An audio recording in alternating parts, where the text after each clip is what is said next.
গুৰুত্বপূৰ্ণ খবৰ দিব বিচাৰিছো অসমবাসীৰ বাবে ভাল খবৰ দেশৰ ভিতৰতে অসমৰ ৩খনকৈ পঞ্চায়ত উজলি পৰিল ২০২৫ৰ পঞ্চায়ত বঁটা লাভ কৰিলে ৰাষ্ট্ৰীয় পঞ্চায়ত বঁটা লাভ কৰিলে অসমৰ ৩খনকৈ পঞ্চায়তে ৫০ লাখৰ পৰা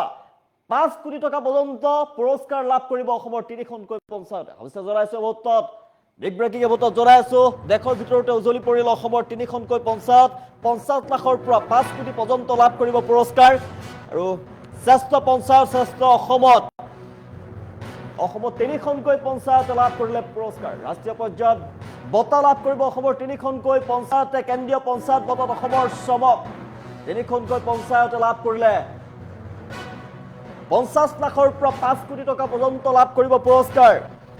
নগাঁও ডিব্ৰুগড় আৰু শোণিতপুৰৰ ৩খন পঞ্চায়তলৈ ৰাষ্ট্ৰীয় সন্মান প্ৰদান কৰা হৈছে ৩ জুনত দিল্লীত প্ৰদান কৰা হ'ব বঁটা আৰু শ্ৰেষ্ঠ গ্ৰাম পঞ্চায়ত বঁটা লাভ কৰিছে শোণিতপুৰৰ গাভৰু ব্লকৰ নিউ নপাম পঞ্চায়তে আৰু সমগ্ৰ ভাৰতৰ ভিতৰতে শ্ৰেষ্ঠ হিচাপে লাভ কৰিছে স্থান অসমৰ বাবে গৌৰৱৰ কথা সমগ্ৰ ভাৰতৰ ভিতৰতে শ্ৰেষ্ঠ হিচাপে লাভ কৰিছে স্থান স্বনিৰ্ভৰশীল আন্তঃগাঁথনি বঁটা লাভ কৰিছে ডিব্ৰুগড়ৰ টেঙাখাট ব্লকৰ হুগ্ৰীজান গাঁও পঞ্চায়তে দেশৰ ভিতৰতে লাভ কৰিছে দ্বিতীয় স্থান আৰু ইয়াৰ পিছতে নিৰ্মল আৰু সেউজ পঞ্চায়ত বঁটা লাভ কৰিছে নগাঁও কঠিয়াতলি ব্লকৰ জুমৰমুৰ গ্ৰাম পঞ্চায়তে অহা ৩ জুনত নতুন দিল্লীত প্ৰদান কৰা হ'ব বঁটাসমূহ আৰু বিজয়ী পঞ্চায়তসমূহে লাভ কৰিব ৫০ৰ পৰা ৫০ লাখৰ পৰা ৫ কোটি টকা পৰ্যন্ত এককালীন আৰ্থিক সাহায্য ভাৰতৰ ১৭খন ৰাজ্যৰ আৰু কেন্দ্ৰীয় শাসিত অঞ্চলৰ মুঠ ৪২খন পঞ্চায়তৰ ভিতৰত অসমৰ ৩খনকৈ পঞ্চায়তে স্থান লাভ কৰিছে আৰু বঁটাৰে সন্মানিত কৰা হ'ব নতুন দিল্লীত বঁটাৰে সন্মানিত কৰা হ'ব ৩খনকৈ পঞ্চায়ত উজলিছে দেশৰ ভিতৰতে অসমৰ বাবে অতিকৈ ভাল খবৰ দেশৰ ভিতৰতে উজলিল অসমৰ ৩খনকৈ পঞ্চায়ত আৰু ৰাষ্ট্ৰীয় বঁটাৰে সন্মানিত কৰা হ'ব ৩খনকৈ পঞ্চায়তক অসমবাসীৰ বাবে ভাল খবৰ ৰাষ্ট্ৰীয় পঞ্চায়ত বঁটা ২০২৫ত জিলিকিল ৰাজ্যৰ ৩খনকৈ পঞ্চায়ত কেন্দ্ৰীয় পঞ্চায়ত বঁটাত অসমৰ চমক ৫০ লাখৰ পৰা চৰকাৰৰ যি উপহাৰ প্ৰদান কৰিব যি পুৰস্কাৰ প্ৰদান কৰিব তাত ৫০ লাখৰ পৰা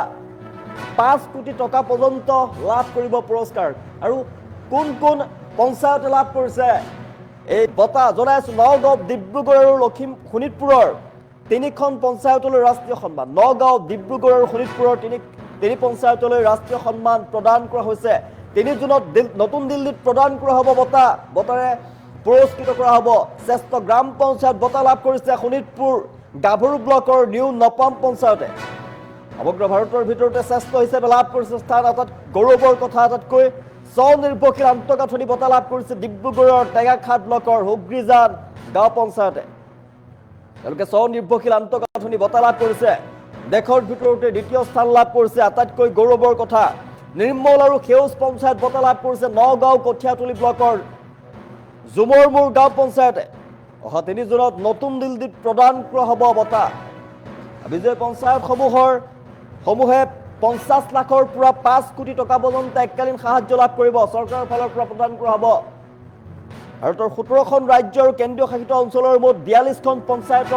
পঞ্চায়তে বঁটা লাভ কৰিছে ৪২খন পঞ্চায়তৰ ভিতৰতে অসমৰ ৩খনকৈ পঞ্চায়তে লাভ কৰিছে বঁটা আটাইতকৈ গৌৰৱৰ কথা ভাল কথা অসমবাসীৰ বাবে অতিকৈ ভাল খবৰ দেশৰ ভিতৰতে অসমৰ ৩খনকৈ পঞ্চায়ত উজলি উঠিছে ৩খনকৈ পঞ্চায়তক পুৰস্কাৰ কৰা হ'ব ৫০ লাখৰ পৰা ৫ কোটি টকা পৰ্যন্ত পুৰস্কাৰ লাভ কৰিব চৰকাৰৰ ফালৰ পৰা পুৰস্কাৰ প্ৰদান কৰা হ'ব শ্ৰেষ্ঠ পঞ্চায়তত উজলি পৰিছে এতিয়া অসমৰ ৩খনকৈ পঞ্চায়তে লাভ কৰিব পুৰস্কাৰ ৰাষ্ট্ৰীয় পঞ্চায়ত বঁটাৰে সন্মানিত কৰা হ'ব অসমৰ ৩খনকৈ পঞ্চায়তক আৰু ৩ পঞ্চায়তৰ নগাঁও ডিব্ৰুগড় আৰু শোণিতপুৰৰ ৩ পঞ্চায়তলৈ ৰাষ্ট্ৰীয় সন্মান প্ৰদান কৰা হ'ব নতুন দিল্লীত পুৰস্কৃত কৰা হ'ব আৰু ৩খন পঞ্চায়তে প্ৰত্যেকে ৫০ লাখৰ পৰা ৫ কোটি টকা পৰ্যন্ত লাভ কৰিব পুৰস্কাৰ অসমবাসীৰ বাবে আটাইতকৈ ভাল খবৰ গৌৰৱৰ কথা অসমৰ ৩খনকৈ পঞ্চায়তে লাভ কৰিব ৰাষ্ট্ৰীয় পুৰস্কাৰ ৰাষ্ট্ৰীয় পঞ্চায়ত বঁটাৰে সন্মানিত কৰা হ'ব ২০২৫ত জিলিকিল ৰাজ্যৰ ৩খনকৈ পঞ্চায়ত ৰাষ্ট্ৰীয় পঞ্চায়ত বঁটা ২০২৫ লাভ কৰিছে ৩খনকৈ পঞ্চায়তে জনাই আছো দেশৰ ভিতৰতে অসমৰ 3খনকৈ পঞ্চায়ত উজ্বলি উঠিছে 50 লাখৰ পৰা 5 কোটি টকা পৰ্যন্ত পুৰস্কাৰ প্ৰদান কৰা হ'ব নতুন দিল্লীত অনুষ্ঠানৰ আয়োজন কৰা হৈছে 3 জুনত নতুন দিল্লীত অনুষ্ঠান আয়োজন কৰা হৈছে আৰু 3 জুনত নতুন দিল্লীত প্ৰদান কৰা হ'ব শ্ৰেষ্ঠ গ্ৰাম পঞ্চায়ত বঁটা লাভ কৰিছে শোণিতপুৰৰ গাভৰু ব্লকৰ নিউ নপাম পঞ্চায়তে সমগ্ৰ ভাৰতৰ ভিতৰতে শ্ৰেষ্ঠ হিচাপে লাভ কৰিছে স্থান আটাইতকৈ গৌৰৱৰ কথা স্বনিৰ্ভৰশীল আন্তঃগাঁথনি বঁটা লাভ কৰিছে ডিব্ৰুগড় টেঙাখাট ব্লকৰ হুগ্ৰীজান গাঁও পঞ্চায়তে দেশৰ ভিতৰতে দ্বিতীয় স্থান লাভ কৰিছে নিৰ্মল আৰু সেউজ পঞ্চায়ত বঁটা লাভ কৰিছে নগাঁও কঠীয়াতলী ব্লকৰ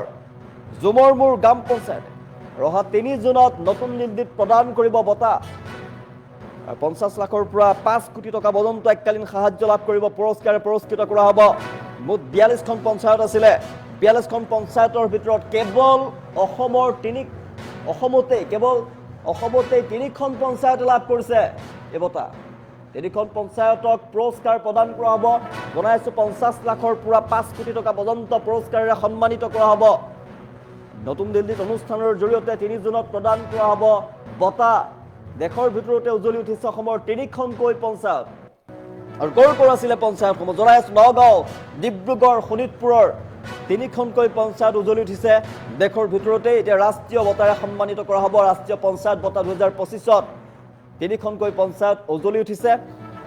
আৰু 3 জুনত দিল্লীত অনুষ্ঠান আয়োজন কৰা হৈছে 3 জুনত নতুন দিল্লীত প্ৰদান কৰা হ'ব বঁটা নগাঁও ডিব্ৰুগড় 3 শোণিতপুৰৰ 3 পঞ্চায়তলৈ ৰাষ্ট্ৰীয় সন্মান অসমবাসীৰ বাবে আটাইতকৈ ভাল খবৰ